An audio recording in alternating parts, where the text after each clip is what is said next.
All right, game number 3, Rams at Raiders. We also have highlights and interviews with the Modesto Raiders head coach, Sean Spalding, and the Central Valley Rams head coach, Lewis Bird. Let's take a look. First week of the PCFL football season underway. You had a very, very tough loss to the Modesto Raiders, 19-21 in the first game of the season. What was your gameplay going into the game against the Modesto Raiders? Well, they were much bigger than us, and I figured it'd be more like a David and Goliath. Try to go in there, use our speed, our power, and try to just wear them down with our conditioning and the shape that we're in. Now, on the offensive side, you actually had a lot of success for the offensive side of the ball for your first game. Your receiver, Aaron Thomas, caught 2 touchdowns, 3 catches for 101 yards. Great day for him. And you had very much success with both of your quarterbacks, Ronnie Smalls and Scott Ackley. With this offense, are you going to be running a 2-headed quarterback system throughout the season?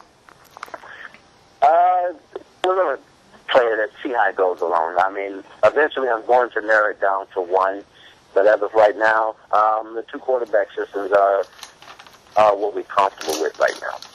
So you're comfortable with running the 2-headed quarterback system until you make a decision. That's good though. Now are both quarterbacks similar as far as their playing style, or how do they differentiate? One of them is more of a pocket passer. The other is a scrambler and can throw on the run. One of them can actually get out and run and get the extra yards with his legs. The other one, more or less, he's just if he has to scramble, he's gonna throw on a run, basically. What a great game for the first PCFL football season week.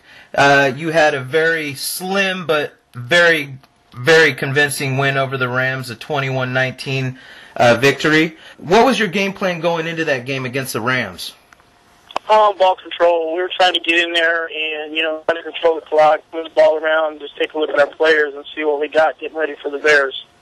Well, I see that I was talking to you and you said that you actually had a lot of rotation as far as a lot of your offense and defensive players, getting looks at them. Who's your most convincing on the offensive side of the ball? Right now, that would be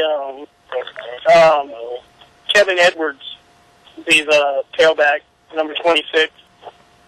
So he's the one that majority is getting you the yards downfield, running the rock for you? Yeah, he's moving the ball pretty good. Nice. Now, on the defensive side, you have these 2 monsters on the defensive side. Defensive end Lewis Gaskin, number 59, and middle linebacker Gerald Fryman. Both together over 11 sacks totaled for the both of them for the last game against the Rams, and 10 solo tackles for Gerald Fryman.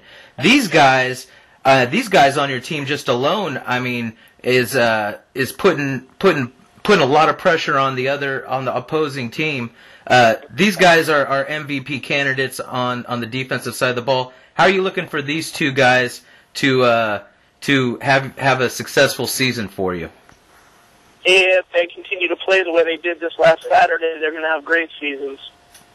I mean, they're pretty much the anchor on the defense right now. They're moving in on the backfield, making the tackles. Real excellent reads. They make the read, they make the play. So you must have been happy. What kind of defense did you run for them to actually be so successful against the Rams last week? 3-4. We kind of ran a little bit of a combo, mixed it up. So for the Placer County Bears, the next game coming up, April 3rd, at Modesto Christian Stadium at 1 p.m., what do you know about the Bears so far? Game number 4, War Angels at Knights. Knights actually pulled away 22-6 in this one. And we have the interview of head coach for the War Angels, Chris Johnson. Check it out. First game of the PCFL season for you, a 6-22 loss, but had some bright spots for the offense and defense. For your offense, you had your running back / strong safety, Curtis Berry, John in for the 40-yard TD run. You had your linebacker, Tony Ferraris, number 41, holding down things on the defensive side. Mm-hmm. What was your gameplay going into the game against the Knights? Going into the game plan, we were really trying to impose our will, actually. Between me and some of the other coaches, Mo line coach, we took a lot of time in simplifying the offense to make it even easier for guys on offense to get into these guys, and definitely light up the run game. Everybody, for the first 4 preseason games, we always came out and we ran the ball. So we wanted to do something a little bit different, come out in the run formation and pass the ball, and we were successful. For the most part, we actually did pretty good. I was real pleased with how my offense actually worked. There's some things that we still need to get better on. We have to get better at the quarterback position, and definitely that's going to get done. But we have to get better at the quarterback position to really set our offense up to do a lot more than what we have been showing. So you're looking for your quarterback to have a little bit more. Well, we're looking for him to actually to have a breakout game. We've actually got 3 quarterbacks, and actually found out one of our fullbacks is a really good quarterback as well. But we have three good quarterbacks. We just need to have them settle down. Mm-hmm. Definitely going into the game, we ended up having only 2. Because the week before, one of our quarterbacks switched over to start playing defense, ended up being ejected, so he couldn't play for this last game. And we definitely felt the effects of that. But, as an offense, that's the importance of having depth on a team, to keep the engine going. Now, with your offense, as far as your running game settled down, and now you're trying to dial in your passing game, as far as the defensive side, what are your strengths as far as the War Angels with the preseasons come and gone, and the first game out of the way? Well, our strength is going to be our defense, our defensive line rather. Our guys get off the ball pretty good, and they can definitely get to the quarterback. Our defensive coordinator is really good at putting guys in the right position so they can make the play. It's just a matter of playing within the system and playing mistake-free. That's the main thing. We have to play mistake-free. And, we made a few mistakes, and it cost us. It cost us big. Defense-wise, our DBs, we got to get better with our corners in just terms of fundamentals. It's not that we don't have anybody that can't run with it. Our corners can run with anybody. Nobody's going to outrun our guys. But technique-wise, we just gotta have those fundamentals. So that's something that we're definitely going to emphasize more this week in terms of making sure our guys are prepared for our next opponent. But that's pretty much what we went into going into against the Knights was. Our strength was going to be our defensive line, our front guys, and getting after the ball. And they actually did a pretty good job of doing that.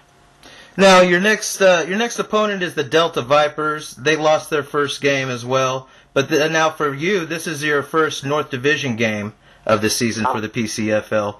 The Vipers, they actually have a pretty good quarterback in Ronnie Chaddick. Ran a touchdown in, threw one late in the fourth quarter to tie up the game. What's your game plan defensively to stop their quarterback, Ronnie Chaddick? Well, I haven't actually gotten a chance to break down the game film on them yet. So as far as really understanding what he can and cannot do, we haven't really gotten a chance to start going there yet. But just kind of for a quarterback that's a mobile quarterback, the emphasis will be on containment. Nothing but containment, because a mobile quarterback is a guy that you can do a lot of things with, and for a defensive player, it's hard for them to stay within the rules of their or within their assignment, because they're trying to make sure they're reading that one guy that essentially is running the offense, and if he does something to deviate from that, then they're going to change their assignment, and then he can always come back to it. And that's how you get burned. So it's just the